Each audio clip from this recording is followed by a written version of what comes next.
Welcome to the second session of A Bridge Over Troubled Waters, a guide for managing tricky child and teenage behaviours and building strong, resilient and emotionally empowered young adults. Let's start this section with love. Nurturing is the key component to growing resilient, strong and emotionally empowered young people, and it is unlikely to happen without love. Love for children usually encompasses time, plus understanding, plus effort and attention, plus courage and wisdom to know when to be honest, all bound up with kindness. These let's get a couple of things straight slides cover the must-dos or the must-don'ts that are needed to help children and young people grow up well. The first, as you can see, is support.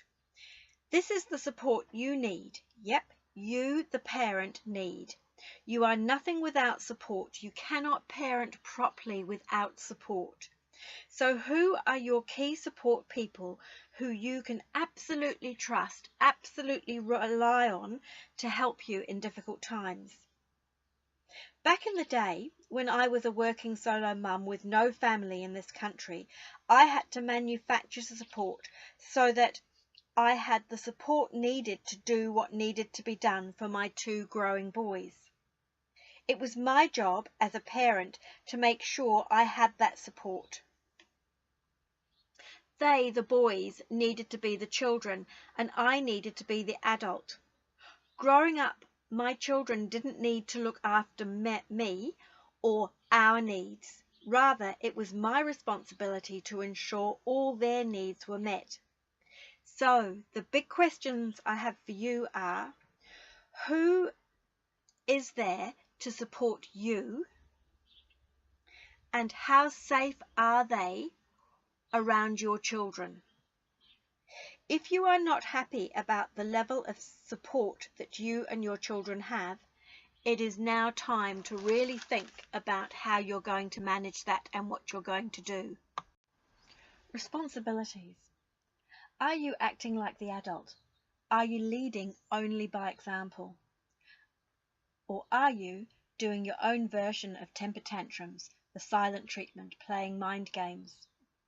You have to lead by example all the time, not just sometimes, and you have to show a united front with the other adults in charge, whether you like them or not. Making excuses. Are you finding you are making excuses for or about your young person? If so, stop it. It just wastes time and energy. This is often known as codependent or complicit behaviour. By you doing this, the young person doesn't have to take responsibility for their actions, and by your actions, you are saying it is perfectly all right for them to continue to behave as they are. Control. To raise emotionally healthy, resilient and happily adjusted young people, they, the young person, need to understand the appropriate workings of control. Currently, they may have the upper hand, or they may have the control, and they do not have the wisdom to be able to manage it. Your job as a parent, as a caregiver, is to lead by example and help them so that they can manage control appropriately in their relationships when they grow older. At this point in time, you should have the control. Mary's story 1. Mary had been worried sick about her son Ricky. He frequently wagged school and had recently been excluded from school over a bullying incident. Mary worked in a cleaning job and was unable to take time off to monitor his every behaviour. However, Mary's mum lived with them. But she would often say, "Mary, don't be so hard on the poor boy," when Mary was trying to set boundaries. Ricky's dad and his girlfriend seemed to ignore any suggestions Mary made about limiting spending money and takeaway treats when he stayed with them. Even the school, it seemed, didn't want to let her know when things were beginning to get bad. They left it till it was too late, and the only course of action they had was to send him home from school for a week, where he basically ran wild, got into more trouble and generally had a great time. Action Mary took. She did the program, and then she set aside an hour a day to read the book and to work through the exercises again. Sometimes she was so absorbed by it she fell asleep with the book on her nose, but she was determined to get this right for her boy. She took precious time off work to meet with the school and set a plan in action. She sat her mum down and told her how unhelpful her actions were for her grandson. She shared this book and her thoughts with Gran and suggested they team up and work together to help Ricky to be the best he could. She rang Ricky's dad and said she needed to meet with him and his girlfriend. She and Ricky needed some help. Mary bought a copy of the book for them with her hard-earned cash. She explained the situation and asked for suggestions, making it clear that they needed to let bygones be bygones and all together do the best for Ricky. What actually happened? Mary worked her way through the book and felt more in control in the overall situation. School and Mary agreed on a plan. She organised to keep in touch with them as it was her son and rang them once a week to be sure the plan was working. The teacher texted her if there was an incident or he had concerns. They discussed each issue and worked out options and actions. Initially, her mum, Gran, called her a bully, but once they started to share thoughts and her mum began to feel important, she got with the program. Ricky's dad only read bits of the book, but Felicity, his girlfriend, read it from cover to cover. They didn't trust Mary at first, but came to understand what she was talking about as they read and discussed the information in the book. What we want for our children and teens. Once again, be clear about what the plan is, what you want for your children in your care, in your contact or on your caseload, and then set out to make sure that the foundations are strongly in place. So basically we want them to achieve, we want them to thrive, and we want them to have a sense of belonging. So to achieve might be to be as healthy as possible, to keep themselves safe, to be able to meet their physical needs, food, shelter, clothing, etc. well. To thrive might be to be loved and love, to be confident of their identity, languages and cultures, to have positive and appropriate connections with friends, family and workmates. And belonging is about having the support needed to contribute positively to their own and New Zealand, the world's future. To believe and act on their own beliefs and values, to be able to fulfill their own dreams and aspirations. Some basic do's. Be prepared to monitor and track your child's behaviour, understanding exactly what is going on. Check, check, check. Know exactly what they're up to at all times, whether they are 3 or 14. Always give clear instructions. Instructions that work can make a big difference. Keep it simple, write them down. That can be really helpful. Focus attention away from antisocial behaviour to pro-social behaviour. Always reward good behaviour. Make sure you're reinforcing appropriate behaviours. Never miss a trick. Tell them how pleased, how proud you are of them. I really like what you just said then. I really like what you just did then. Some more basic do's. Respond appropriately to any antisocial or negative behaviours. Use planned ignoring, natural consequences, removal of privileges, and only minimal time out. If you use time out, make sure you keep it short. Take time out with them. Do not isolate them. Keep one step ahead. Ensure you keep one step ahead. Anticipate. Have plans as to how to solve and respond to problems you are likely to encounter. Be strategic. Lead only by example. Build the relationship and the emotional bank accounts. Never do anything that makes you lose the moral high ground. Lead only and absolutely by example, no matter how much you are pushed. A couple more basic do's. Interact together.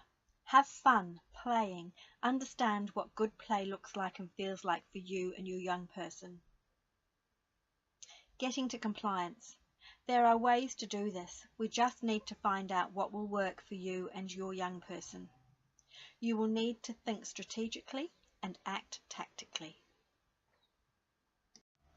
These anger rules can be very useful. Place them up somewhere, write them out and place them up somewhere. So this is how they go. Don't hurt or harm anyone else. Don't hurt or harm myself.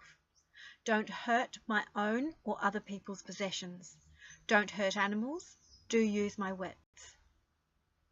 Teach these to your children. So we hope that this second session has provided you with some more ideas about parenting positively. It's just a short session to get you started. Session 3 provides more ideas and tools for leading by example. And Session 4 is about engagement and re-engagement. Session 5 is about boundaries. Session 6 is about the role of praise and understanding. Session 7 covers what works and problem solving. Session 8, we look at when I think I might lose it and what to do about it. Session 9 is about contracts and rosters. And Session 10 is putting it all together and where to now. For more information about this program and these sessions, simply check Facebook, Joy U Sylvia, or email joy@joysylvia1@gmail.com. If you found these sessions interesting and or useful, please do leave a comment and please pass them on to your friends and family anywhere you think they might be useful. Thank you. Here are the 4 books that I currently have published. They're all available on Amazon, or you can go to my website if you wish to purchase them locally. So we have A Bridge Over Troubled Waters, a guide for managing tricky teenage behaviours.